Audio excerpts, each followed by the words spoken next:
On June 3, 1864, the Union and Confederate armies faced one another near the crossroads of Old Cold Harbor, a few miles northeast of the Confederate capital of Richmond. At around 4:30 a.m., a Union bugler blew a blast to signal thousands of Union soldiers to begin charging the Confederate lines. What resulted was a bloodbath. In about 20 minutes, the entrenched Confederate soldiers had mowed about 7,000 men down. Among them was a soldier from Massachusetts, found with his blood-spattered diary beside him. The last entry in it said simply, "I was killed."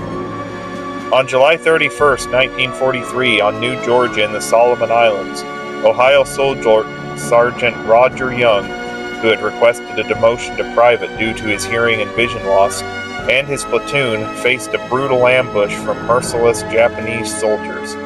Young crawled toward the Japanese machine gun pit, drawing their fire and allowing the surviving members of his platoon to survive and withdraw. For his actions, Young paid with his life. On June 6, 1944, T-5 John Pinder landed on Omaha Beach in Normandy.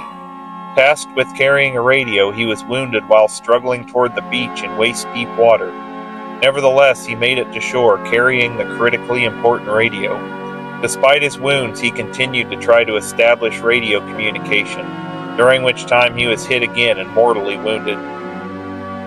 3 days later, PFC Charles de Glopper and his platoon raced to secure a bridgehead inland from Normandy.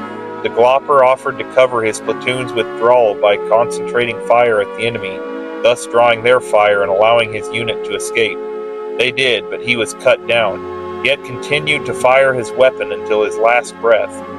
His comrades later found him soaked in blood, riddled with bullets, and the ground around him strewn with dead Germans, whose elimination allowed the bridgehead to be taken. Late in the evening of April 12, 2011, Officer Jonathan Schmidt, a police officer, husband, and father of 3 in the small town of Truman, Arkansas, and his partner conducted what they thought would be a routine traffic stop. However, he took the driver into custody on a misdemeanor warrant, then opened the back door, only to be met with a hail of gunfire to the face. Hit in the neck, Schmidt turned away, pushed his partner to safety, and returned fire as the murderous thugs screamed at him to die. Schmidt was taken to the hospital where he succumbed to his injuries shortly thereafter. On a hill outside Jerusalem, another hero was engaged in a battle, grievously injured, soaked in blood, locked in combat with the greatest enemies mankind has ever faced, sin and death.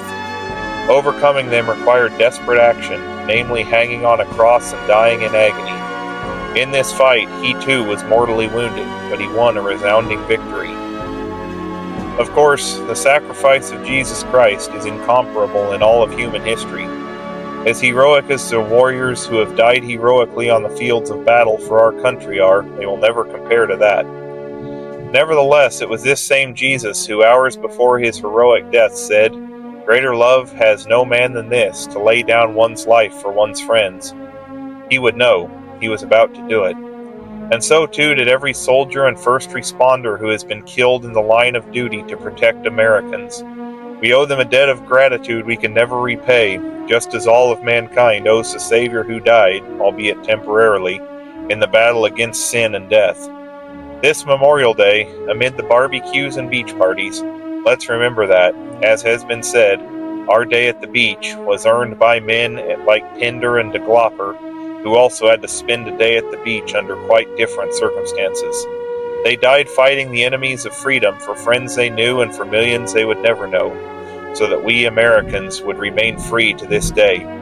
And let's have a Memorial Day every day to remember the one who died to win the greatest battle in history and paved the way to freedom for all of eternity for anyone who believes in him.